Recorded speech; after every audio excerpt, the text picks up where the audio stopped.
I've actually been using another pencil with my graphite to create those dark, intense values that are just so vital if you want your drawing to pop and stand out. And I'm going to share that pencil with you in today's video. If you just incorporate a black colored pencil, in this case I'm using the black Polychromos by Faber-Castell, I found that you're able to just get that next level of darkness that really will help your drawings pop. You can see that it has less shine overall than the 8B graphite pencil, which just helps add to the realism of the drawing, because shininess can really detract from the realistic illusion of a drawing. Also, the black Polychromos pencil actually works really well in conjunction with graphite.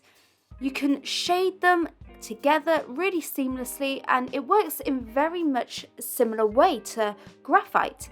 It blends similarly, and you can actually layer them over the top of each other and blend them together. So this is a great pencil because you can use your ordinary shading techniques. You don't have to learn anything new.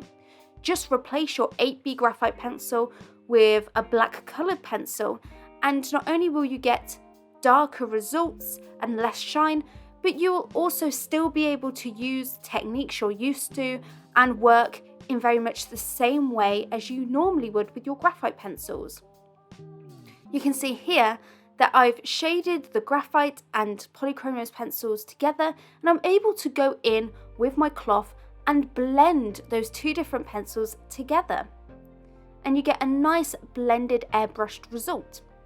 Also, when I'm using my stick eraser, which is a technique I use really often in my pencil drawings, when I use my stick eraser to pull up highlights and details, you can see that once again it's able to erase the graphite and the black colour pencil in very much the same way. So you'll get the same results regardless of whether you're using the 8B pencil or the black Polychromos. So I recommend the black colour pencil by Faber-Castell, which is the black Polychromos colour pencil, because that is what I have tried out and that is what I use, and I know that that works. I haven't personally tried out other black colour pencils with my graphite. I only have tried out the Faber-Castell black Polychromos, so I can vouch for that one. And so let's use that pencil to help create this beautiful drawing of this young lady with a really beautiful hairstyle. And I'm going to go through my process of how I actually use this pencil with my graphite, the steps that I use. First of all, I go in with one of my graphite pencils, something like a HB or 2B, and I start to actually block in where the different values are, get in the different structures of the drawing, sort of build up that first layer of shading. I'm using the graphite pencil to help indicate the direction and the flow of each section of hair, and to add a base layer of shading to the neck and to the skin. And the key to this is I'm not using a lot of pressure. I'm very much aware that I want to layer the black Polychromos on top of the graphite shading for those darker areas. So you'll want to try and actually not press too hard on your pencil. And keep your pencil nice and sharp so that you're able to get the darker values and that darker shading without having to apply a lot of pressure. I've also found that it's a lot easier to get really crisp details when you've got a sharp pencil, obviously, which is really handy when you're drawing something like hair, where you want those individual strands of hair to be super crisp. Now, because I know that I'm going to use the black Polychromos pencil to get in the darkest shadows, I'm not worrying about getting the shadows as dark as they need to be. At the moment, your drawing will look a bit flat, and that is because you're mainly working on establishing the lights and the midtones. You're sort of indicating where the shadows are by adding a bit more shading in those areas, but you're not getting it as dark as it needs to be on purpose, because that is the job of the Polychromos pencil, and because you don't want to add too much pressure. Now, before I go in with the Polychromos pencil, I make sure that for step 2, I blend out the graphite shading. And I'm doing this, in this case, with a blending stump, but you can use any sort of blending tool like a tissue or a cloth or a cotton bud, anything like that. Or you can just avoid this step altogether if you don't want a blended look to your drawing. And this step will just help prepare that graphite shading, blending it out, pushing it into the paper more so that it is a little bit easier for the Polychromos pencil to stick and adhere on top of that graphite shading.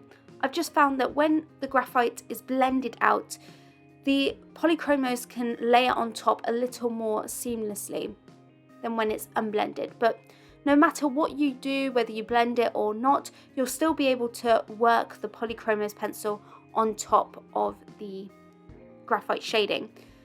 I love using the tissue to blend out skin. It really gives a smooth effect. And now I'm going in with my Polychromos pencil.